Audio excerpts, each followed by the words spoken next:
Dictation शुरू होगा 5 second बाद।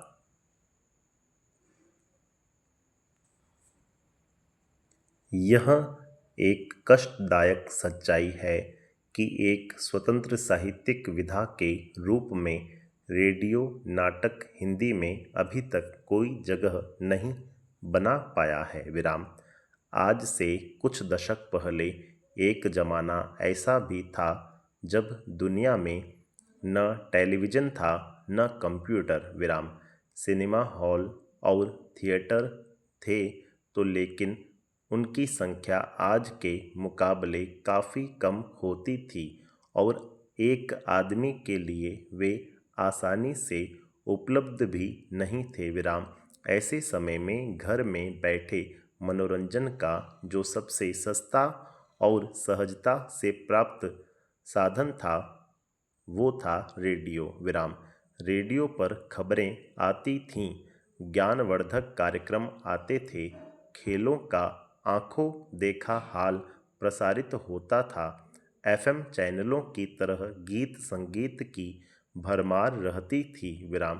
टीवी धारावाहिकों और टेलीफिल्मों की कमी को पूरा करते थे रेडियो पर आने वाले नाटक। पैरा हिंदी साहित्य के तमाम बड़े नाम साहित्य रचना के साथ साथ रेडियो स्टेशनों के लिए नाटक भी लिखते थे। उस समय ये बड़े सम्मान की बात मानी जाती थी। हिंदी व अन्य भारतीय भाषाओं के नाट्य आंदोलन के विकास में रेडियो नाटक की अहम भूमिका रही है। हिंदी के कई नाटक जो बाद में मंच पर भी बेहद कामयाब रहे, मूलतः रेडियो के लिए लिखे गए थे। धर्मवीर भारती कृत अंधा युग और मोहन राकेश का आषाढ़ एक दिन इसके श्रेष्ठ उदाहरण है। लेकिन फिलहाल हम इस पर ध्यान देंगे कि रेडियो नाटक लिखे कैसे जाते हैं।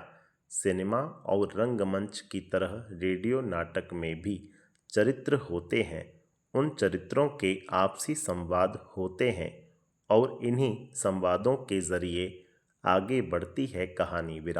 बस सिनेमा और रंगमंच की तरह रेडियो नाटक में विजुअल्स अर्थात दृश्य नहीं होते। पैरा यही सबसे बड़ा अंतर है रेडियो नाटक तथा सिनेमा या रंगमंच के माध्यम में। रेडियो पूरी तरह से श्रव्य माध्यम है, इसीलिए रेडियो नाटक का लेखन सिनेमा व रंगमंच के लेखन से थोड़ा भिन्न भी है और थोड़ा मुश्किल भी।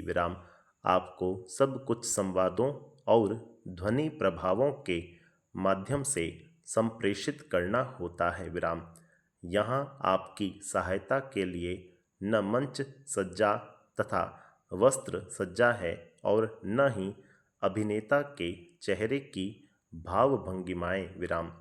वरना बाकी सब कुछ वैसा ही है। एक कहानी का वही ढांचा, शुरुआत मध्य अंत, इसे यूं भी कह सकते हैं परिचय द्वंद्व समाधान बस ये सब होगा आवाज के माध्यम से।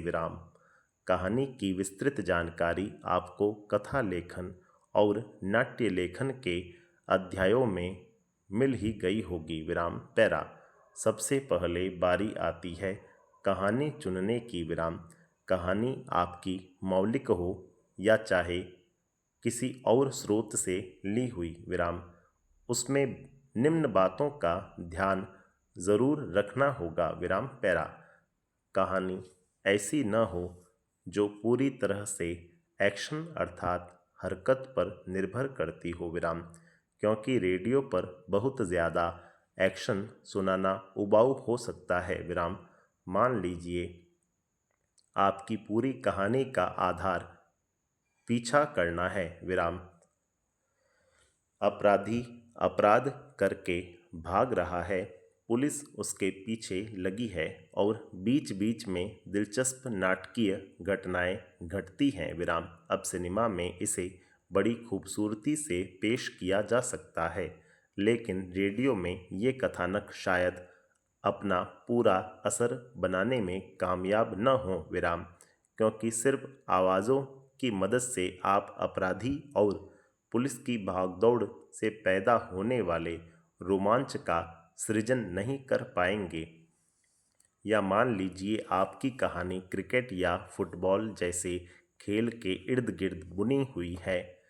अब इस पर अच्छा सिनेमा तो बन सकता है, लेकिन रेडियो नाटक नहीं विराम, इसलिए कहानी का चुनाव अपने माध्यम को समझते हुए करिए विराम। पैरा। दूसरी बात, आम तौर पर रेडियो नाटक की अवधि 15 मिनट से 30 मिनट होती है विराम। उसके दो कारण हैं।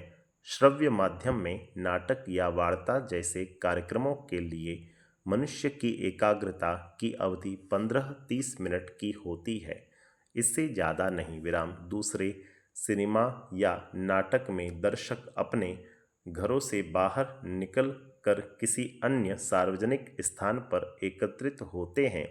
इसका मतलब वो इन आयोजनों के लिए एक प्रयास करते हैं और अनजाने लोगों के एक समूह का हिस्सा बनकर प्रेक्षागृह में बैठते हैं विराम। अंग्रेजी में इन्हें कैप्टिव ऑडियंस कहते हैं, अर्थात एक स्थान पर कैद किए गए दर्शक विराम। जबकि टीवी या रेडियो ऐसे माध्यम हैं कि आम तौर पर इंसान अपने घर में अपनी मर्जी से इन यंत्रों पर आ रहे कार्यक्रमों को देखता सुनता है विराम। सिनेमा घर या नाट्यगृह में बैठा दर्शक थोड़ा बोर हो जाएगा, लेकिन आसानी से उठकर जाएगा नहीं विराम। पूरे मनोयोग से जो कार्यक्रम देखने आया है देखेगा विराम। जबकि घर पर बैठकर रेडियो सुनने वाला श्रोता मन उचटते ही किसी और स्टेशन के लिए सुई घुमा सकता है या उसका ध्यान कहीं और भी भटक सकता है विराम। इसलिए अमूमन रेडियो नाटक की अवधि छोटी होती है, और अगर आपकी कहानी लंबी है तो फिर वह एक धारावाहिक के रूप में पेश की जा सकती है, जिसकी हर कड़ी 15 या 30 मिनट की होगी विराम। यहाँ एक बात और समझ लीजिए विराम, रेडियो पर निश्चित समय पर निश्चित कार्यक्रम आते हैं, इसलिए उनकी अवधि भी निश्चित होती है। 15 मिनट, 30 मिनट, 45 मिनट, 60 मिनट वगैरह विराम। पैरा। अब क्योंकि आपके रेडियो नाटक की अवधि ही सीमित है, तो फिर अपने आप ही पात्रों की संख्या भी सीमित हो जाएगी विराम, क्योंकि श्रोता सिर्फ आवाज़ के सहारे चरित्रों को याद रख पाता है।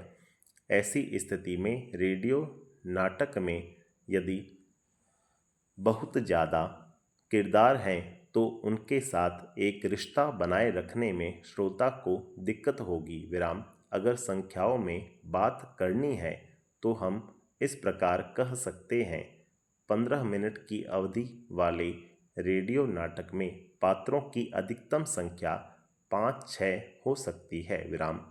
30-40 मिनट की अवधि के नाटक में 8 से 12 पात्र विराम। अगर 1 घंटे या उससे ज़्यादा अवधि का रेडियो नाटक लिखना ही पड़ जाए तो उसमें 15 से 20 भूमिकाएं गढ़ी जा सकती हैं विराम। पात्रों की संख्या के मामले में 2 संकेत और उपरोक्त बताई गई संख्याएं एक अंदाज़ा मात्र हैं विराम।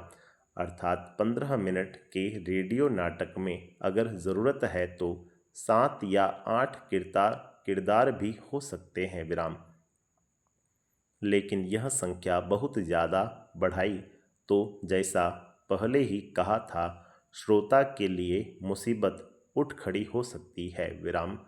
दूसरे, हम जब इन संख्याओं की बात कर रहे हैं तो ये प्रमुख और सहायक भूमिकाओं की संख्या है विराम। छोटे मोटे किरदारों की गिनती इसमें नहीं की गई है विराम। मतलब फेरी वाले की एक आवाज़ या पोस्टमैन का एक संवाद या न्यायालय में जज का सिर्फ ऑर्डर ऑर्डर कहना आदि। संपूर्ण विराम।